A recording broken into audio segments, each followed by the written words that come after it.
Well, I was just about to head out and do some shrub trimming this morning.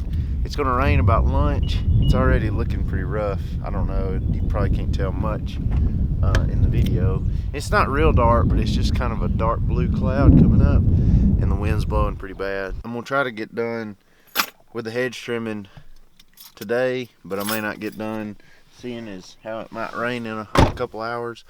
But I'm gonna go do that, and I'm actually gonna go by my buddy's first and see if he's still there. I was gonna help him with a crepe myrtle, but anyway, I'm gonna go try to get started and get finished before the rain hits.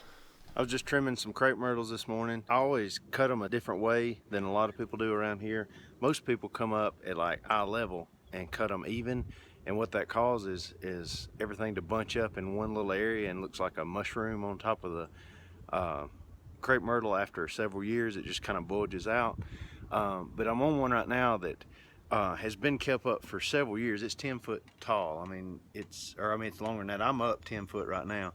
It's probably 20 foot tall, but anyway, what happened to this one is somebody a year or two ago cut it very high rather than at head level, but still, I'll show you what it does, because this is one of my pet peeves.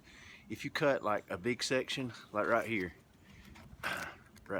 what it ends up doing is growing at least 2, maybe 3 or 4 or 5 different ones in the one cut. So you cut once, you've got 2. Actually, I think there is 2 cuts there, but you got these 2 big ones that grew, and you had several other suckers around here that I've already pulled off, even around here, if you can see all that. But anyway, it amazes me that people will murder these things when they're a tree and want them to grow like a bush, and it actually causes them more grief because they got to do more to them every year, because they multiply. Because if you cut once, you're going to have 2 or 3 or 4 or 5 next year to cut in that one's place, because it multiplies around the one cut.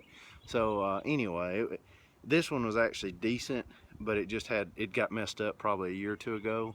But I'm just up here, and all I do is I take the suckers off. Like you can see one that I hadn't done, like right, all these over here, they got suckers growing out, and you can tell one that I've done. So I leave the big ones and cut out all the small and make sure they're not rubbing too bad.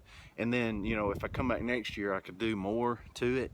I could, cut the ones, even some of these, thin some of those out. But you don't want to cut too much. It's better to cut a little bit and leave the bigger stuff. So anyway, it was just something I wanted to show, because there's a lot of people that cut grass in town for a living, and I don't know whether they don't know, or whether the owners of the trees don't know, or they just, I have no idea, or if that's just what they want, is a bush out of a crepe myrtle, which don't make any sense to me, because they're beautiful trees if you let them go correctly. But anyway, I was just up here in the tree, and I thought I'd video with my phone, but it's just something that I don't understand, and there's plenty of information out there showing that, the proper ways to take care of them. And it's always people saying it's a bush, not a tree. It's a tree, not a bush. So anyway, I'm gonna let you go. I was just about to meet my grandmother. I've been at my buddy's house after I got done with the crepe myrtles this morning, and we were putting up molding at his house.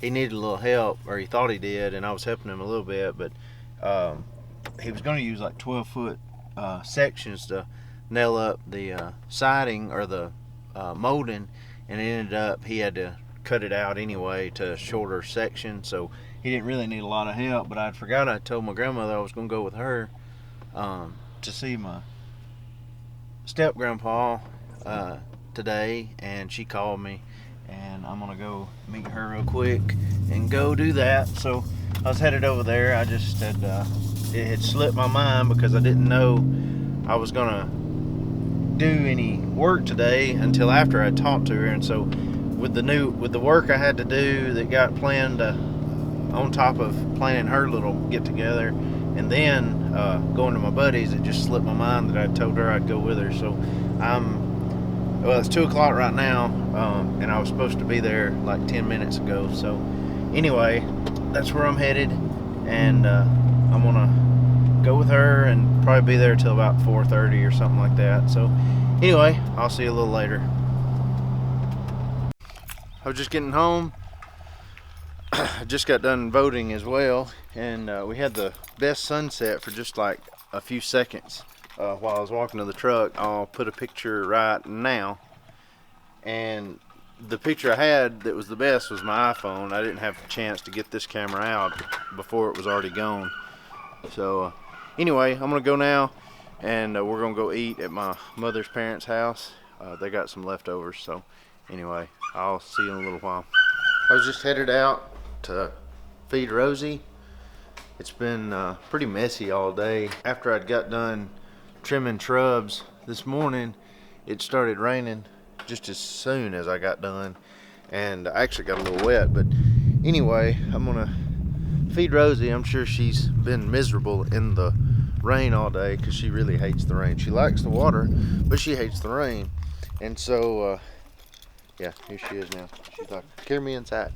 But anyway, I'm gonna do that. I had a good time going with my grandmother to go see my grandpa, and we come back, and then that's when I went voting. So from there I went to visit my other grandparents, and we ate. So we just got home a little bit ago. I fed my uncle's dogs, and now I'm just feeding Rosie. So anyway, I'm gonna let you go. Hope you had a good day today, and I will see you again tomorrow.